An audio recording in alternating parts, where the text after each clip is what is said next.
Golden State Media Concepts bring you Book Review Podcast, a haven for bookworms of all ages and the widest genres, from mystery to memoirs, romance to comedy, fantasy to sci-fi. If you love to read, this is a podcast for you. It's the Golden State Media Concepts Book Review Podcast.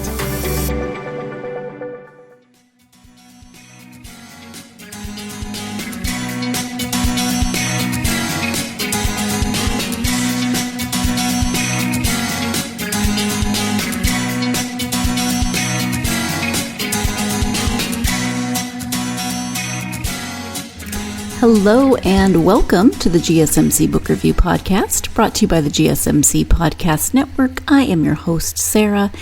As always, I am happy to be with you to talk about books, to have another author interview, all of those wonderful things that we do in our times together. I hope you had a good weekend. My weekend was sort of discombobulating in that things kept getting rescheduled, partly my fault, partly just random circumstances. Just a lot of things kept getting moved around, and so I spent the whole weekend being slightly confused as to when things were scheduled, but it all worked out, and it was a lovely weekend. We had a friend who was in town over the weekend, visiting from Germany. Yes, the part of the group of friends that we translate charades with, and it's always fun. But he took us to a resort about 15 minutes from where we live for coffee and dessert one day, and it was lovely. It was a gorgeous day. There was this adorable little bird that clearly is used to people sitting outside and eating desserts, because it came and just hopped on our table and ate cake off of my husband's finger. It was so cute. And then it pooped on our table, of course, but it was still adorable. And then this resort had tiles. You know how I love tiles here, but it also had a room that was completely lined on 3 walls with books, big comfy leather armchairs, big squashy pillows. The books were wallpaper. It was a room of lies, just wallpaper. I was so sad by the wallpaper. It was really cool wallpaper, but it was still not bookshelves full of books. It was wallpaper. And then I was sad and don't want to go that. No, I'm kidding. I'll go back to that resort just to hang out with that cute little bird, but I won't sit in the book lie room. At any rate, speaking of books, not lies, speaking of books, I have, as I mentioned at the end of the last episode, I have author Coco Picard joining me today to talk about her novel, The Healing Circle. Let me go ahead and give you the description of that book. A mother abandons her family in California to pursue a miracle cure in Munich. Once she gets there, however, she wonders if she might have already died. Bedridden with a terminal diagnosis, memories, nurses, immoral doctors, foreign television broadcasts, and phone calls from children intrude upon her consciousness. An aloe plant called Madame Blavatsky is her primary companion. That's the whole description of The Healing Circle, The Healing Circle by Coco Picard. And I'm kicking myself right now because I forgot to ask about Madame Blavatsky, the aloe plant. Yes, I now want to name a plant something very crazy like Madame Blavatsky, and I forgot to ask Coco about that. So that's a spoiler alert, not about the book, but about the interview that I did not ask that question, so you will not hear more about Madame Blavatsky in this interview. Sadness, but that is the description. It is very, as you can see from just that brief description of the book, you know it's not going to be your typical straightforward novel. That sentence. Once she gets there, however, she wonders if she might already have died. You know this is going to be a little, well, it's non-linear. It is not told in kind of your traditional, even with flashbacks and those sorts of things, it's still, you don't always know that you've jumped to a different time as you're reading, so you kind of live in that moment with Mother she's in Munich, but she's with her children. She's in the past, she's with her mother, she's with her family. She's just, you never quite know where you are, and you kind of get that feeling of, that surreal feeling that maybe she is also having in this experience in Munich. So I'm going to go ahead and now turn to the interview so that you can hear Coco tell about this story, how it evolved, why she wanted to write in this fashion, etc. So again, the book is called The Healing Circle. The author is Coco Picard. Let's turn to that interview. Hi, Coco. Welcome to the podcast. Hi, thanks so much for having me, Sarah. Thank you for being here. I'm very happy to have you to talk about The Healing Circle. Before we get to the book, though, if you would take a moment just to share a little bit about yourself so my listeners can get to know you, that would be wonderful. Yeah, sure. So I'm a writer and a cartoonist and an art curator, and I guess I'm not from the Midwest, but I spent about 17 years in Chicago, which were really formative. And during that time, I did get an MFA in writing, but was also and primarily running a nonprofit art space and publishing house called the Green Lantern, and was curating exhibitions and just really involved in a lot of the I don't know, independent arts and culture life there in the city. And I left Chicago, I guess it was right after or right before the pandemic. I moved to Santa Fe for a few years with at the time, I think my daughter was 1 or 1.5, and my husband, and we lived there for a few years. That's where I was working on the Healing Circle primarily. And then we all moved to Oxford with now my youngest son as well, England, in September. And I'm in a master's program for Tibetan and Himalayan studies. So that's sort of like in a nutshell. Wow. So I moved to Portugal almost a year ago, but I moved with dogs, not small children. How was moving with small children? I guess I don't know how else it would have, I can't, it's hard. It's sort of like, maybe right, I bet your reality with dogs. Like, I feel like your whole situation and scenario is so tightly organized around the constraints that you have and like the freedoms that those constraints allow also, that it seemed okay. I also feel like it was like I think it was also one of the hardest things that I've had to do. But it doesn't feel like it's necessarily about the family structure, but of course it is, you know what I mean? Just kind of, I remember when I feel like in my 20s, I had this idea that I moved around all the time. And it seemed fairly easy, although in hindsight, I bet that it was more complicated than I realized.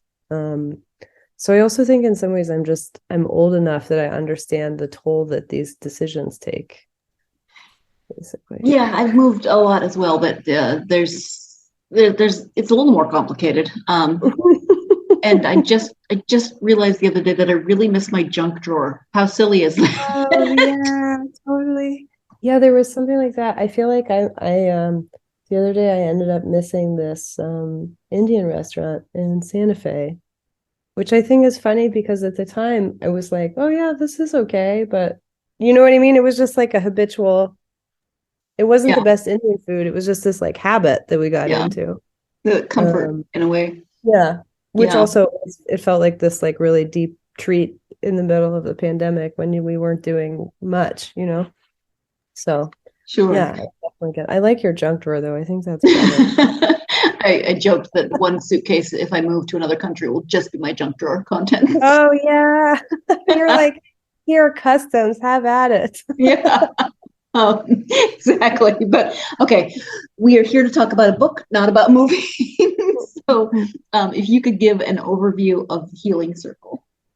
The Healing Circle is a novel written in very short vignettes, and they're mostly achronological, and it's written from the perspective of a woman who has left her family. She's an older woman, and she's left her family in search of a miracle cure after getting a terminal diagnosis. And so she ends up in this German hospital. And it's almost like she's stuck in bed and she can't move. And she's reliving her whole life as though it is happening at once, I would say. It reads at times a little bit like a fever dream almost. Did you start out writing it linearly, or did that kind of evolve with the writing? Did you start out that way? I mean, I think it's tricky on the one hand because like I had been working on the book for about like 10 years, I think, picking it up and putting it down and picking it up. But I also feel like there was this really intense period of working on it. I kind of finally arrived at a final draft, I want to say in like 2019. And then I applied to this Bookends fellowship program through Stony Brook. And for the next year was really editing it intensely. And so definitely by the time I arrived at that final draft, it was achronological. And I was interested in that because I guess I was trying to think about just like I think novels and narrative fiction is really good at playing with time and how time happens or occurs. And I guess I think that there's this like more standard idea, or maybe it's just like the more standard way of experiencing life where we feel like it's very linear and it goes from A to B. But for me, one of the things that I've encountered, the older I get, the more that I realize the past is like interrupting my present self with these associations that sometimes are very vivid and really influence my experience of the present. And so I wanted to see if I could enhance that experience in a novel, basically. Mm-hmm. So I think basically like once the novel started to come into itself, it became organized around that idea. There's also this really amazing, I don't know, I think it's an amazing, I think it's like I don't remember if it's a Greek myth or a Roman myth. I think it comes up in the Aeneid maybe, but there's this myth about the Cumaean Sibyl, and she records her like visions for the future, but maybe also the past, I can't remember, on like leaves. And then she writes all this stuff on leaves, and then she just like puts these leaves in a big pile outside of her doorstep. And then people have to go and collect those leaves because otherwise the wind will come and reshuffle everything and it gets totally confused. And so I think that idea was something that I kind of wanted to see if I could play with that somehow. Mm-hmm. Jumping in here, now that you've heard a little bit more about the premise of the book, we are going to take our first break. When we come back, a little bit more about writing in this non-linear fashion. So stay tuned. You're listening to the GSMC Book Review Podcast, and I will be right back. GSMC Beauty Tips Podcast gives you advice on everything from hair to fashion to skincare products. We'll talk about the latest trends in makeup, hairstyles, and anti-aging remedies. And we'll cover all of the newest fashion trends. If you have an interest in or questions about the beauty trends that might work best for you, the Golden State Media Concepts Beauty Tips Podcast has got you covered. Download the GSMC Beauty Tips Podcast on iTunes, Stitcher, SoundCloud, Google Play, or anywhere you find podcasts. Just type GSMC in the search bar.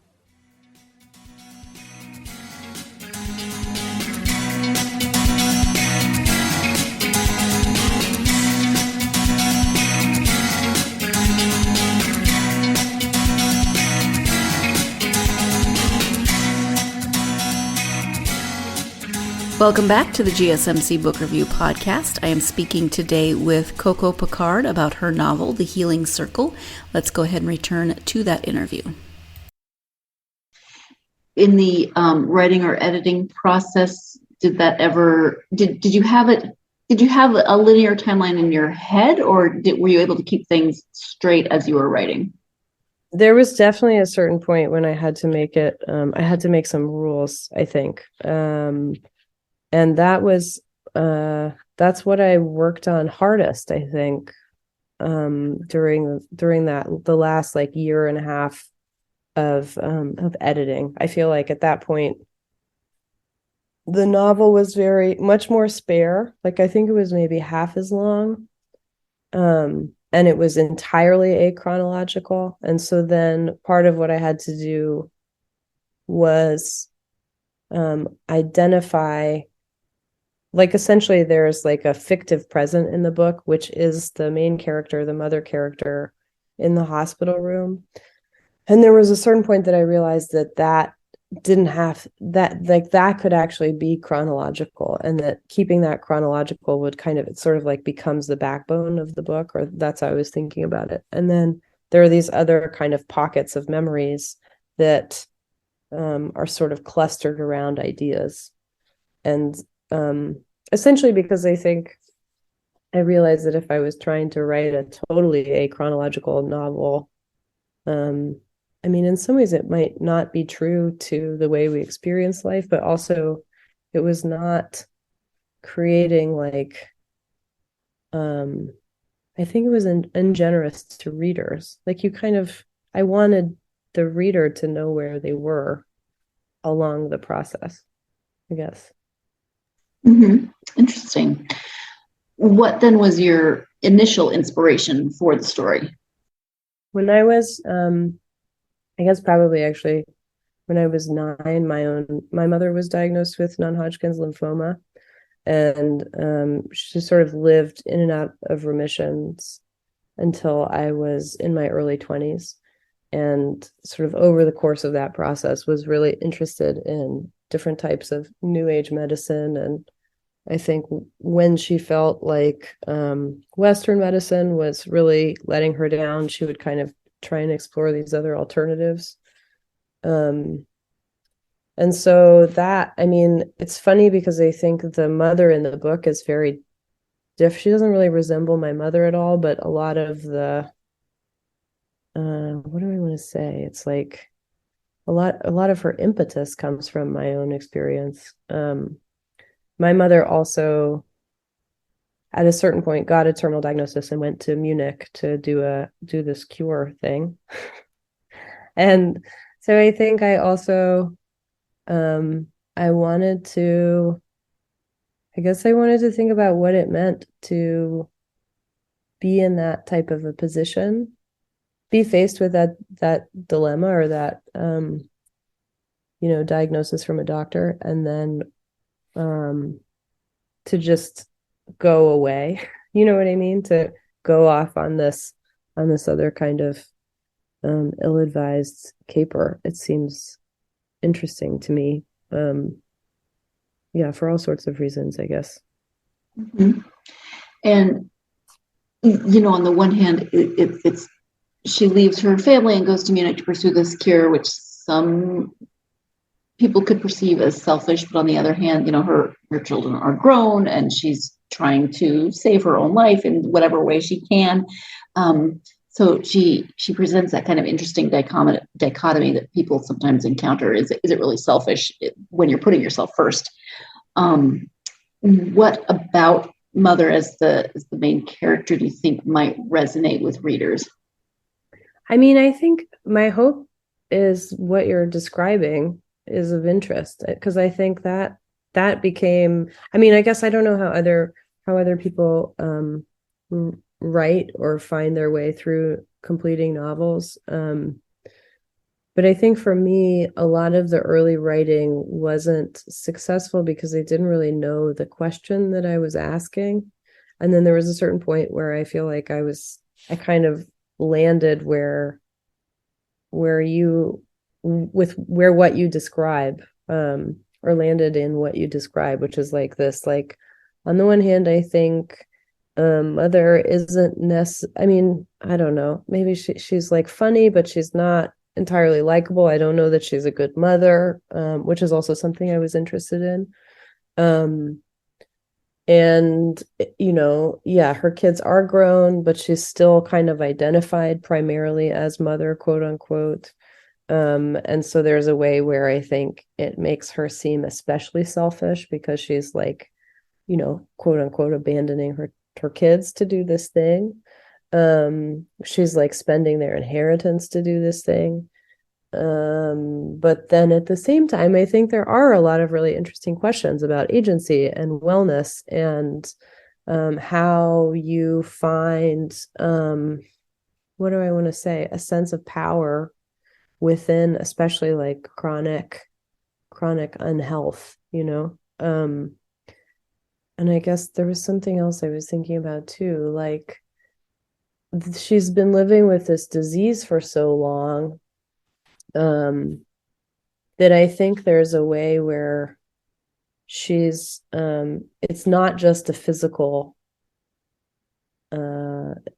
physical illness, like it's sort of become wrapped up in her emotional well-being, her spiritual well-being. She's sort of like looking for anything that will give her a sense of happiness, I think, and fulfillment, and kind of conflating that with getting over this disease. And that's sort of like how she makes friends. And so I mean, I guess my hope is that that would be of interest to readers, because maybe it resonates with sort of parallel experiences.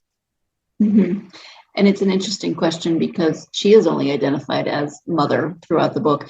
And it's often a different perception if it's a man or a father who were to do something that, if a mother does it, is seen as selfish, and if a father does it, it's not necessarily seen as selfish. So that's an interesting dynamic as well.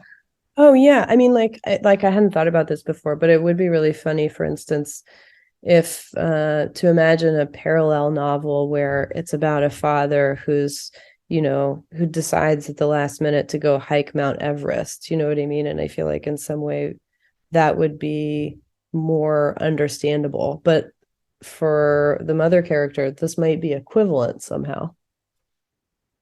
Mm-hmm. Yeah, absolutely. What kinds of research did you do for the book? I was thinking about this question. I feel like it's sort of, I don't know, the way I work and write, I feel like it's always constant, but I don't have specific endeavors. I mean, I think obviously in this case, so much of it was based on experience, but a lot of that research was sort of just happening in the background of my life for many years. But then I also think that there are a lot of ways where, like in my own work as a curator, I also spent 20 years talking to artists, like visual artists, about why they made the work they made, you know?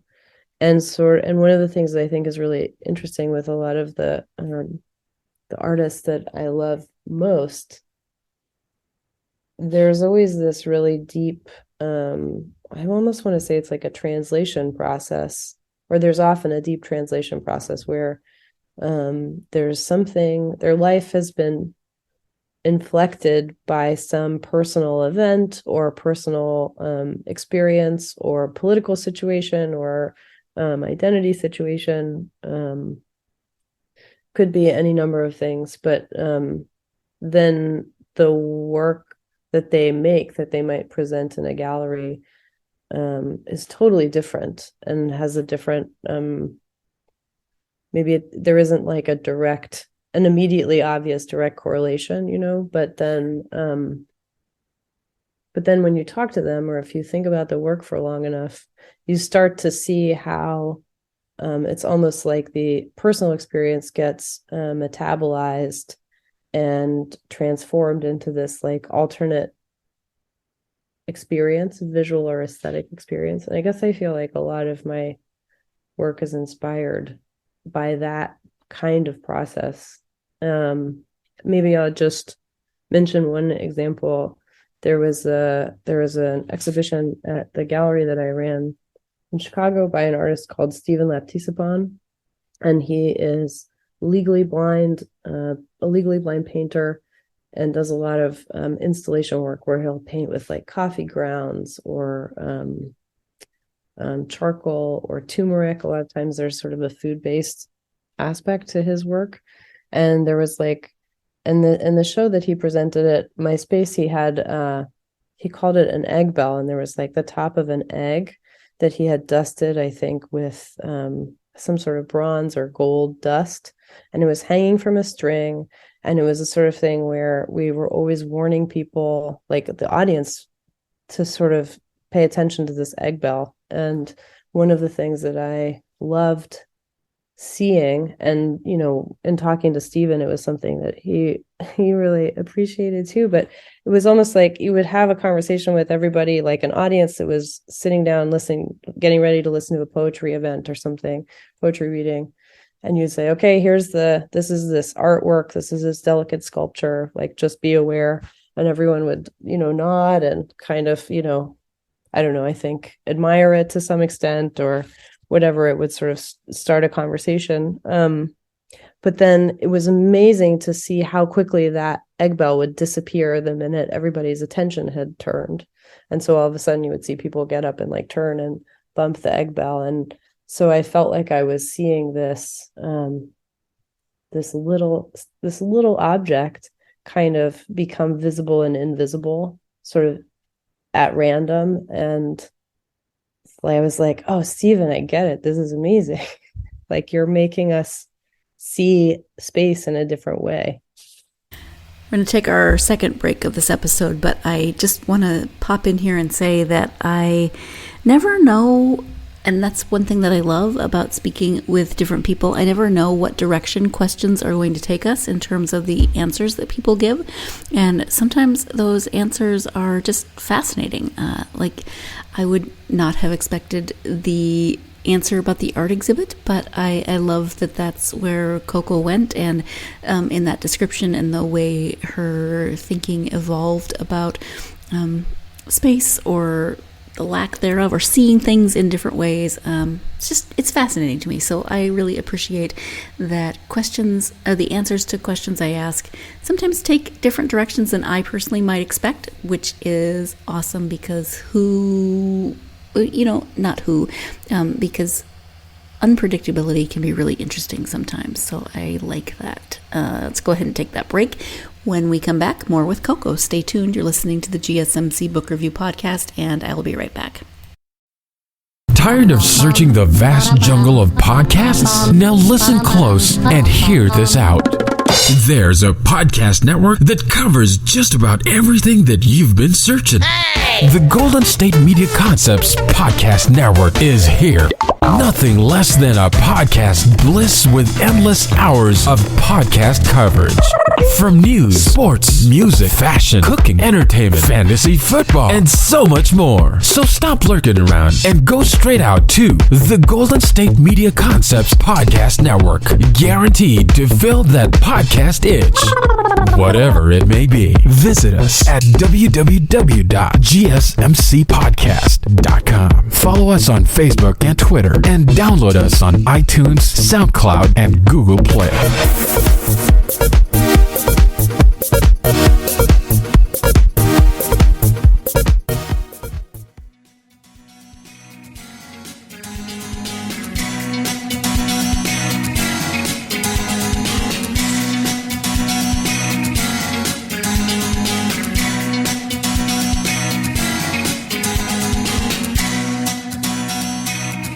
Welcome back to the GSMC Book Review Podcast and my interview with author Coco Picard. I hope that my last comment before break made sense, because after I said it, I don't know, it sounded like it went in a weird direction in my head. So I hope it made sense. It really was a positive comment about how some answers take an unexpected turn for me, and I like that they go in different directions. So hopefully that made sense. If not, I'm not going to keep hashing it out, because I'm just going to talk myself into some kind of weird corner. Let's go back to the interview. So then, how about in terms of your characters and the development of your characters? Do you have a good idea of those characters before you start, or did they really evolve more as you wrote? I think I write towards them, but I also think that there is this funny way, and maybe it's related to having worked on it for so long. Like, there's a kind of luxury in like long long, many years long projects. But I also think it can be a little bit maddening because you can kind of keep changing things forever. But I feel like in the case of this book, there was a moment where it's almost like everybody started having their own, or the appropriate amount of gravitational force. So like the constellation of characters, there was a moment where it's almost like planets, like they sort of like clicked in and started moving in the right way in relation to one another.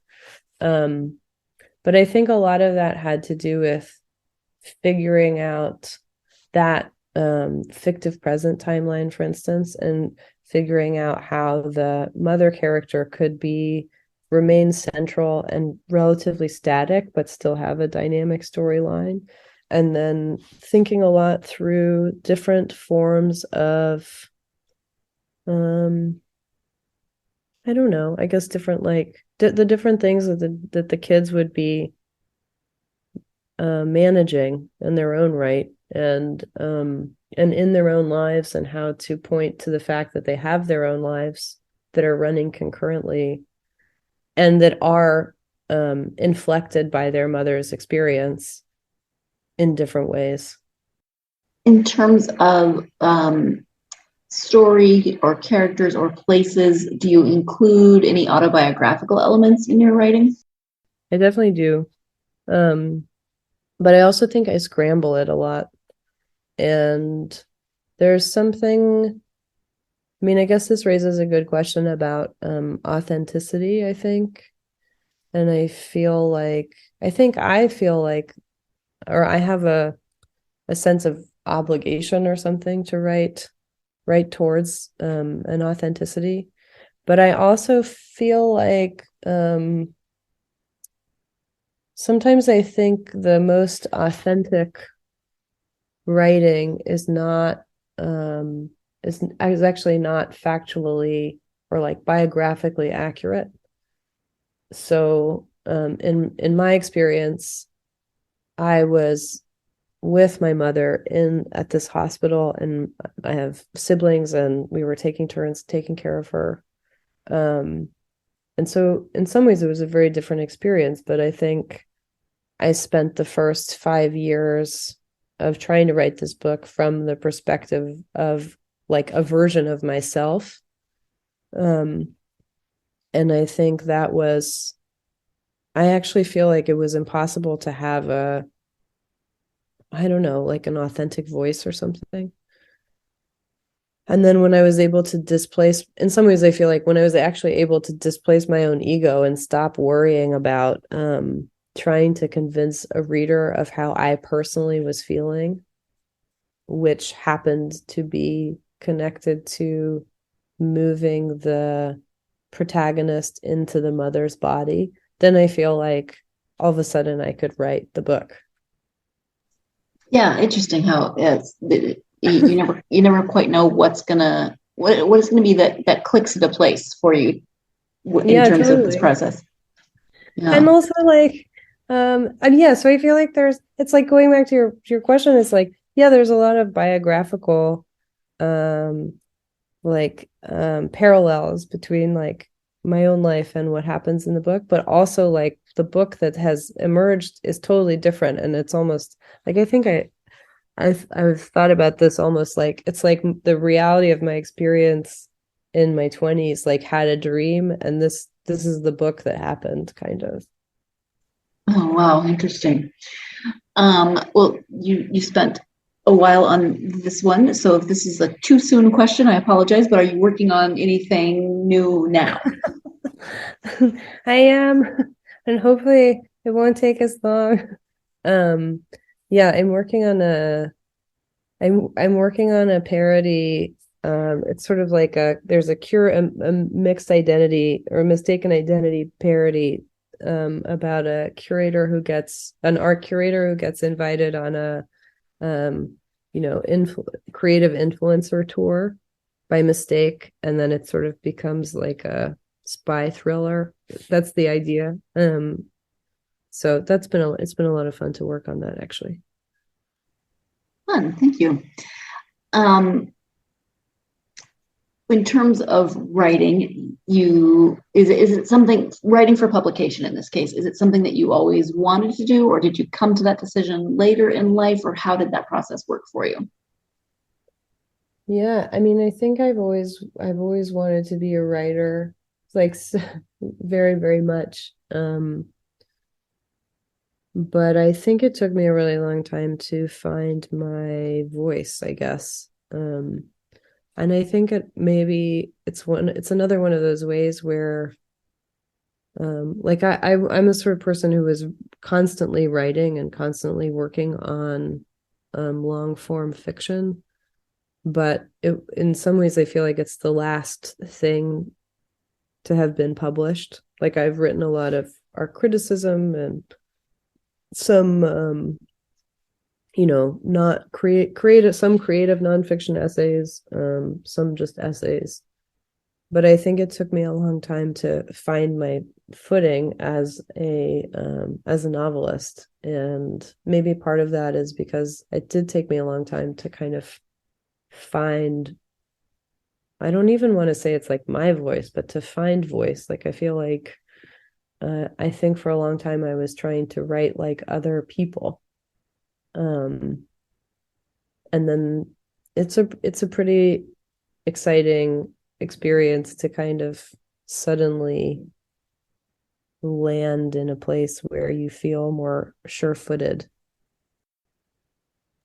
I can kind of understand. I mean, when I think about some of my favorite books or my favorite authors and the voices within those, I would maybe want to not recreate, but kind of emulate them because I like how they sound or how they feel in my head when I read them. But you still have to find your voice and how your writing style works. Yeah. And I think like figuring out what kind of risks are like your risks, I guess. Like I think a lot of times the authors that I really love, the risks, like I love them because they're taking certain risks, but they're not, I don't think ultimately those were mine. If that makes any sense. Mm-hmm. Yeah. So from your own experience, do you have advice for aspiring authors? Keep writing. It's like everybody says. I think, yeah, keep writing, find your community. I also think, I think that there's a big, I guess as somebody who was like writing privately for so long, and of course I have a number of, or I shouldn't say a number, I have a few very generous friends that have over the years read drafts.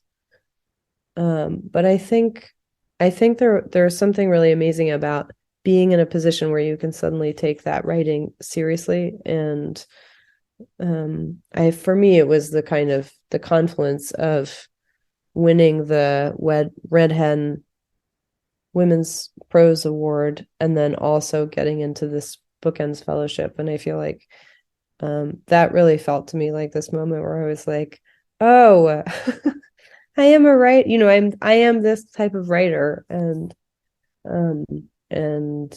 being able to have that year. I mean, of course I was like raising kids and doing freelance work. But I was also, because I was like in this program and meeting so regularly with fellow writers with whom I was editing the book. And then also I was meeting with my mentor, Meg Wolitzer. And I feel like there was something about being in that situation where I was taking my writing seriously in a new way. And I think it was great. And obviously, I think there's different ways to kind of find a scenario like that. Like, I think that happened to be my way, but I also think it's possible to do create more organic scenarios with a specific group of friends or writers. But I don't know. That's what I would say. Figure out how you have to take it seriously, because it's a really meaningful it's meaningful to do, and I think it's also meaningful for others to read. And I think it's like carpentry. Like, I think it's really just takes practice. Like, you really, I mean, I guess I'm not a carpenter, but so I shouldn't make an assumption, but I think it's really like you're like learning about the medium of words, and there's like mathematical elements and formal elements and aesthetics. And so I think you really have to just like work on it to kind of figure out what you like to do with it, like with the medium. And I think having other people who, in some way, however that is, that hold you accountable, is probably helpful, because some people are, I'm sure, wonderful at keeping on task and holding themselves accountable, but having that outside force sometimes can help you to just stay a little more focused. Yeah, I think that's true. Yeah. I think that's true. Time for the final break of the episode. When we come back, Coco will be talking about her favorite authors and genres. So stay tuned. You're listening to the GSMC Book Review Podcast, and I will be right back. Still on the search of that one true love? On the limbo in this crazy world of dating, marriage, relationships? Well, listen to the Golden State Media Concepts Relationship Podcast, your one-stop podcast for everything about relationships.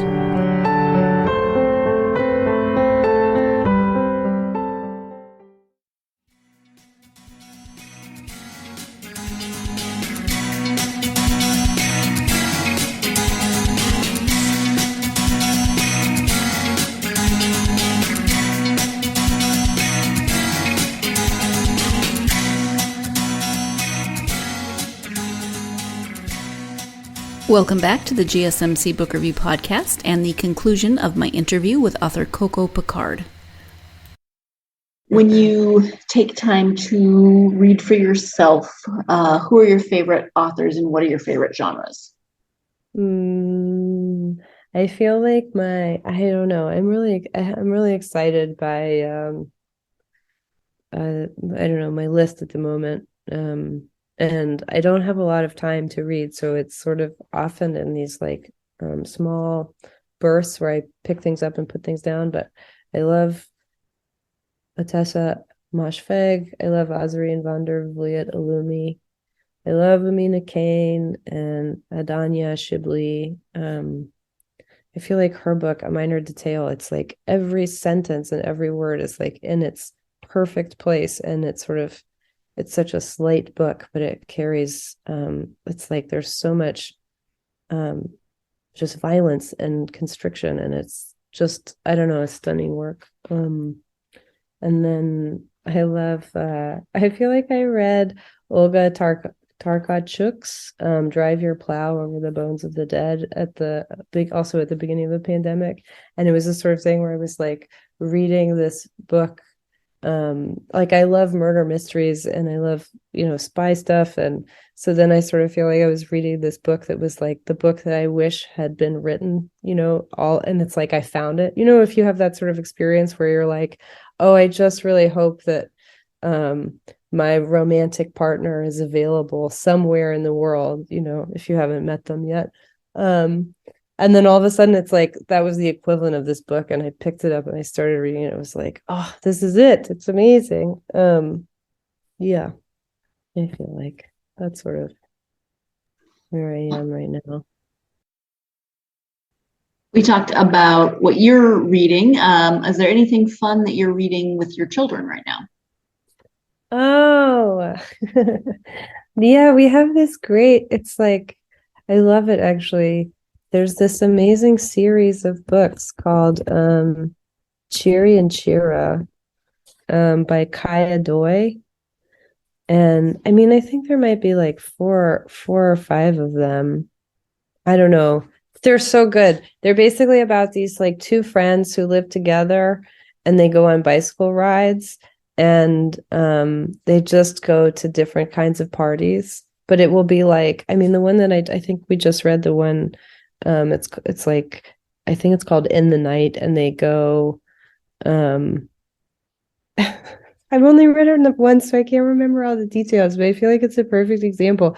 They go to the woods, they find these cats. There's all these cats that are having parties. The cats are like, here, like, drink some tea. You know what I mean? It's some like amazing tea or something. Like it would be like pumpkin spice tea or something. And then slowly Cheery and Chira become cats also. And then they all go to a pond with these cats with like lanterns.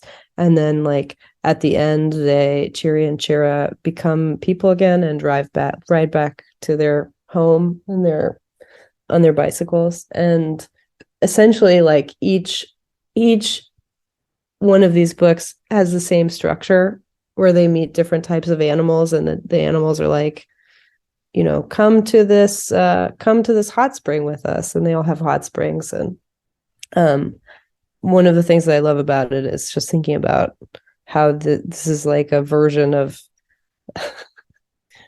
I lived in Philadelphia in my 20s briefly, and I feel like it's a version of being a Philadelphia hipster where you like ride your bike to different parties, except these two, for whatever reason, they get to go hang out with animals.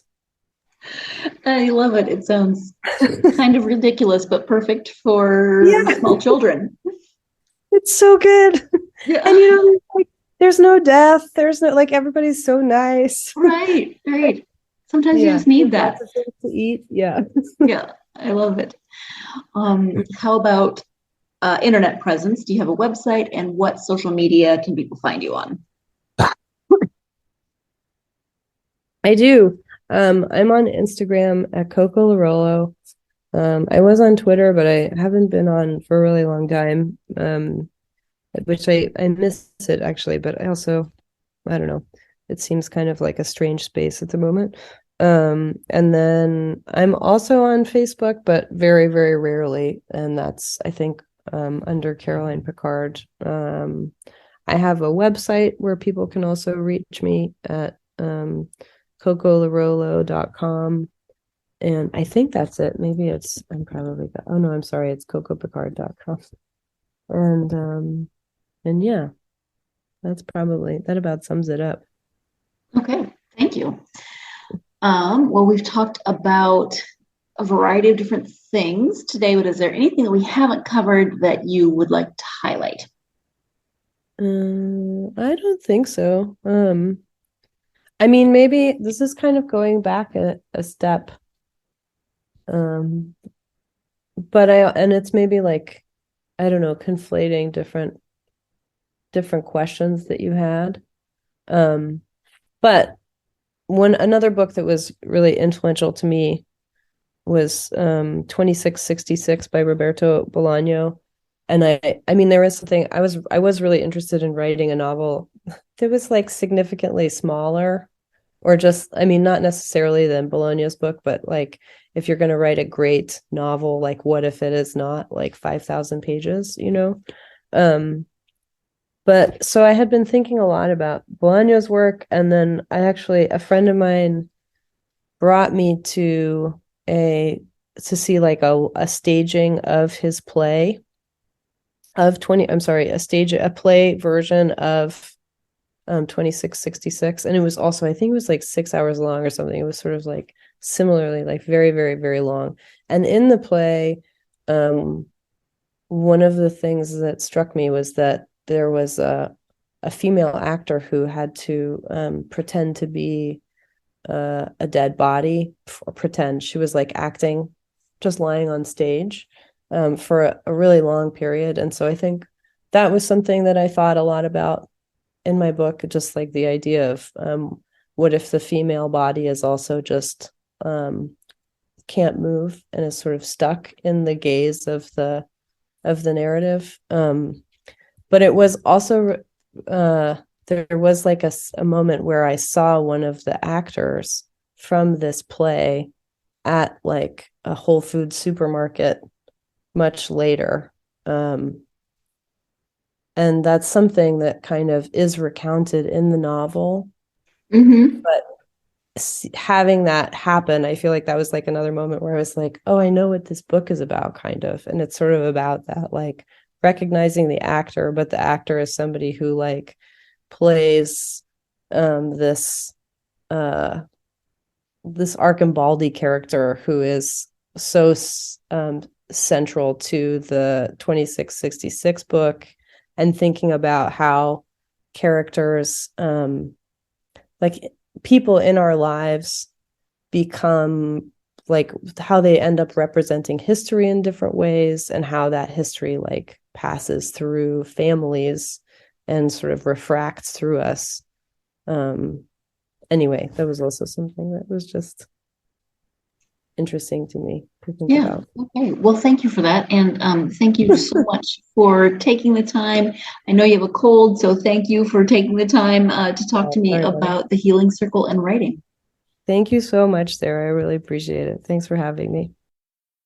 Thank you once again to Coco for taking the time to talk to me, not only about the Healing Circle, but about writing and the process that went into writing this particular book and everything that we covered. I really appreciate her time. She had a bit of a cold, so I was grateful that she was able to work through that. I know that talking to someone, or talking in general when you have a cold, is not always easy. I have been there. You've heard me be there a million times with sinus infections and everything. So thank you to Coco for powering through and talking to me about the Healing Circle. Of course, as always, if this is a book that sounds interesting to you, you should definitely check it out. And when you do, write a review, leave a review, comment, post it on social media, do all those things that help authors. I know that they appreciate it. But, if you are interested in books that are kind of this non-linear, almost surreal books, or really if you want to read about Madame Blavatsky, because you knew I had to work that in one more time, right? I had to say it one more time. I'm teasing. But this is not your maybe typical novel, and maybe you're looking for something a little bit different to read, and you are intrigued by the nature of this novel and the content and all of the things that we talked about during our time together, then you should definitely go find yourself a copy to read. As always, thank you to Coco. Thank you to you, my listeners, for joining me. If you are a fan of this podcast, I'm going to say it as I always do, just as you leave reviews for your authors and the books that you read. If you can leave a review of this podcast, it is really helpful. Written or starred, either way works. Also, make sure that you're following the podcast on whatever platform you listen to it on, so that you can get episodes when they come out. We have 2 episodes this week. I did 2 interviews, so join me on Friday's episode for my interview with author Linda Hurtado Bond about her thriller, All the Broken Girls. I'll be talking with her about that, and you can listen to that episode on Friday. But following on whatever platform you listen on will give you notifications anytime there is a new episode. And then, of course, follow on social media, comment, let me know what you're up to, what you're reading. You can find the podcast on Facebook, Twitter, Instagram, and TikTok. Love hearing from you. Hope you're having a great week. It is already February. I cannot believe it is already the end of January, the beginning of February. We are a month into 2023. I don't know where the time is going. I keep seeing posts on Facebook or other social media saying, that January is on its 477,000th day or something silly, crazy. And I get that. I've been there, but this January has just gone so super fast. So regardless if it's gone fast or slow, welcome to a new month, and whatever you're doing this month, I hope it involves plenty of time to get yourself lost in lots of great books. Thank you so much. You've been listening to the Golden State Media Concepts Book Review Podcast, part of the Golden State Media Concepts Podcast Network. You can find this show and others like it at www.gsmcpodcast.com. Download our podcast on iTunes, Stitcher, SoundCloud, and Google Play. Just type in GSMC to find all the shows from the Golden State Media Concepts Podcast Network, from movies to music, from sports to entertainment, and even weird news. You can also follow us on Twitter and on Facebook. Thank you, and we hope you have enjoyed today's program.